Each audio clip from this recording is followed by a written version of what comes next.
नमस्कार, आप देख रहे हैं पल्स 24 न्यूज। मैं हूं आपके साथ सुहानी बहुगुना। कर्नाटक में राज्य सरकार के वक्फ कानून को लेकर बीजेपी नेताओं ने कड़ी निंदा की। उनका आरोप था कि सरकार अल्पसंख्यकों के साथ खिलवाड़ कर रही है। इस बीच चलावादी नारायण स्वामी ने कहा कि नेहरू ने वक्फ संस्था की स्थापना की और इंदिरा गांधी इसे कांग्रेस की देन बताती थी।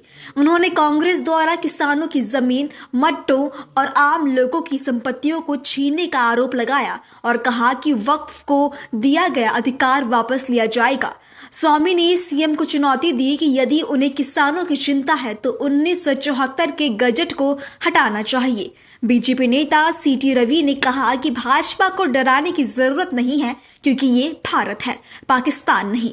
उन्होंने वक्फ को दान देने वालों से दान पत्र लाने की मांग की। वहीं सभा में बीजेपी के कई वरिष्ठ नेता, पूर्व मंत्री और विधायक मौजूद रहे।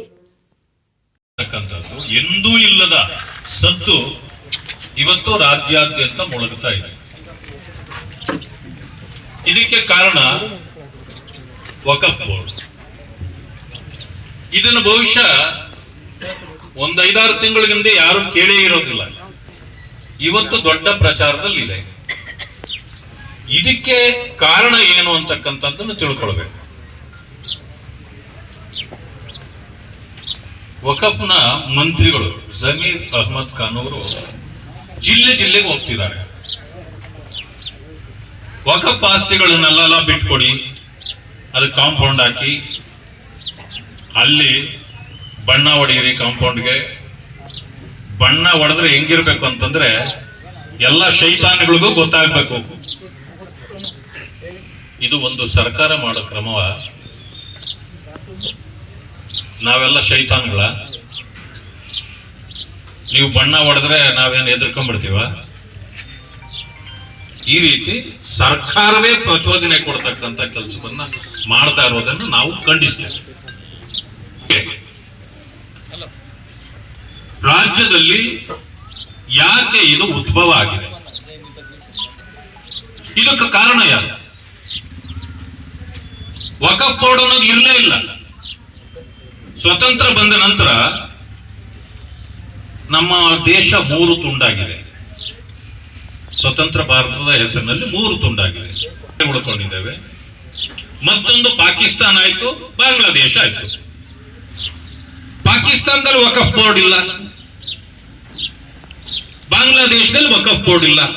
ನೀವು ನಮ್ಮಲ್ಲೇ ಇದ್ದವರಲ್ವಾ, ನಿಮಗಿಲ್ಲ, ನಮ್ಗೆ ಯಾಕೆ?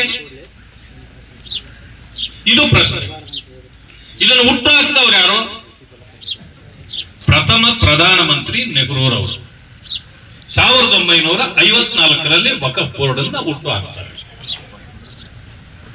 ಆವತ್ತು ಹಾಕಿದ ವಿಷ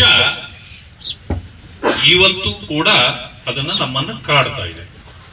ಅಂತ್ಯ ಆಡಬೇಕು ಅಂತೇಳಿ ಜಾಯಿಂಟ್ ಪಾರ್ಲಿಮೆಂಟರಿ ಕಮಿಟಿ, ಜಂಟಿ ಸದನ ಸಮಿತಿಯನ್ನ ನಮ್ಮ ಸರ್ಕಾರ, ಮೋದಿಜಿಯವರ ಸರ್ಕಾರ ನೇಮಕ ಮಾಡಿದೆ.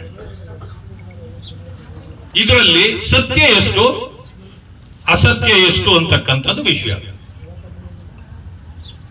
ಕರ್ನಾಟಕದ ಮಟ್ಟಕ್ಕೆ ಹೇಳೋದಾದ್ರೆ 54ರಲ್ಲಿ ಆಯ್ತು, 69, 70ರಲ್ಲಿ ಇಂದಿರಾ ಗಾಂಧಿಯವರು ಕೂಡ ಅದನ್ನೇ ಮುಂದುವರಿಸಿದ್ರು. ಇದು ಕಾಂಗ್ರೆಸ್ನವರ ಕೊಡುಗೆ. ಇವತ್ತು ನಾವು ಅದರ ಶಾಪಗ್ರಸ್ತರು. ನಾವು ಅದು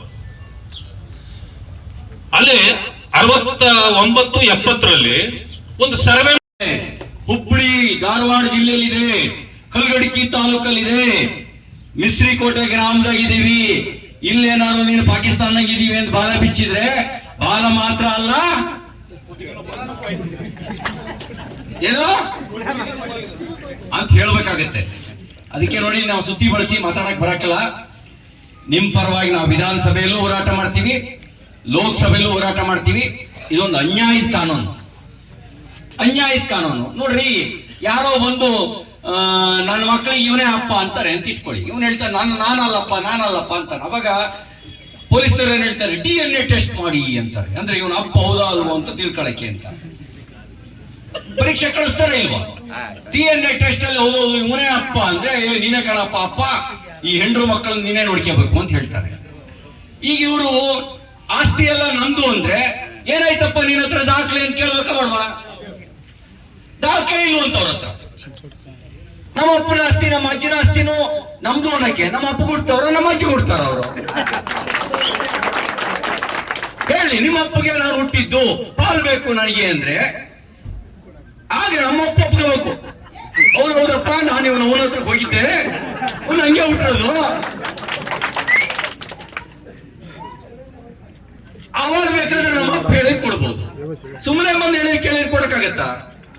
ಇದಿಷ್ಟೇ, ಸುತ್ತಿ ಬಳಸಿ ಇಲ್ಲ. ಇದ್ರಾಗೆ ಹಿಂದೂ ಮುಸ್ಲಿಂ ಎಲ್ರಿಗೂ ಅನ್ಯಾಯ ಆಗಿದೆ.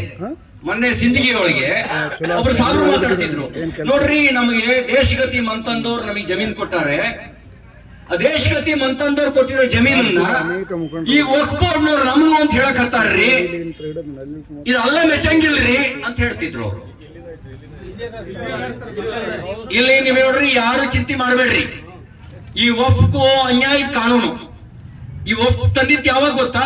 1913ರಾಗೆ ಸಿಯಾ ಸುನ್ನಿ ನಡುವೆ ಜಗಳ ಇತ್ತು, ಸಿಯಾ ಮತ್ತು ಸುನ್ನಿಗಳ ನಡುವೆ. ಆಗ ದಾನ ಕೊಟ್ಟ ಆಸ್ತಿ ನಿರ್ವಹಣೆ ಮಾಡಕ್ಕೆ ಒಂದು ವ್ಯವಸ್ಥೆ ಬೇಕು ಅಂತ ಹೇಳಿ ಬ್ರಿಟಿಷ್ ಕಾಲದಲ್ಲಿ ವಕ್ಫ್ ಬೋರ್ಡ್ ತಂದ್ರು. ಯಾವ ಆಸ್ತಿಗೆ? ದಾನ ಕೊಟ್ಟ ಆಸ್ತಿ. ಯಾಕೆ ತಂದ್ರು? ಸಿಯಾ ಸುನ್ನಿ ಜಗಳದ ಕಾರಣಕ್ಕೆ ತಂದ್ರು. ಈಗ ಯಾರು ದಾನ ಕೊಟ್ಟಿರೋ ದಾಖಲೆ ಇದ್ರೆ ಅದು ನಮಗೇನು ಬೇಡ, ಅದು ಒಪ್ಪದೆ.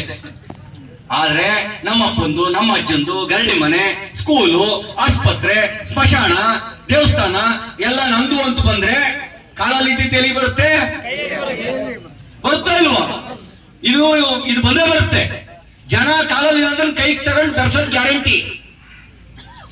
ಇದು ಬೆರ್ಸೋದ್ ಗ್ಯಾರಂಟಿ, ಬೆರೆಸ್ತಾರೆ. ಅದಕ್ಕೆ ಈ ಅನ್ಯಾಯ ಕಾಯ್ದೆ ರದ್ದಾಗಬೇಕು. ಯಾರು ದಾನ ಕೊಟ್ಟಿದ್ರೆ ಆ ದಾನದ ದಾಖಲೆ ತಗೋಬರ್ಲಿ. ಹಾ, ಇದು ನಮ್ಮ ಮುತ್ತಜ್ಜನ ಆಸ್ತಿ, ನಮ್ಮ ಅಪ್ಪ ಒಪ್ಪಿಗೆ ದಾನ ಕೊಟ್ಟಿದ್ದಾನೆ, ಅದ್ ಬಾದ್ ವಕ್ಫ್ ಬೋರ್ಡ್ ಇಟ್ಕೊಳ್ಳಿ, ಯಾರು ಬೇಡ ಅಂತಾರೆ. ಆದ್ರೆ ನಮ್ ಗಾಡಿ ಮನೆ ಇಟ್ಕೊಂಡ್ರೆ ಬಿಡ್ತೀವಾ? ऐसी तमाम खबरों के लिए देखते रहे पल्स 24 न्यूज।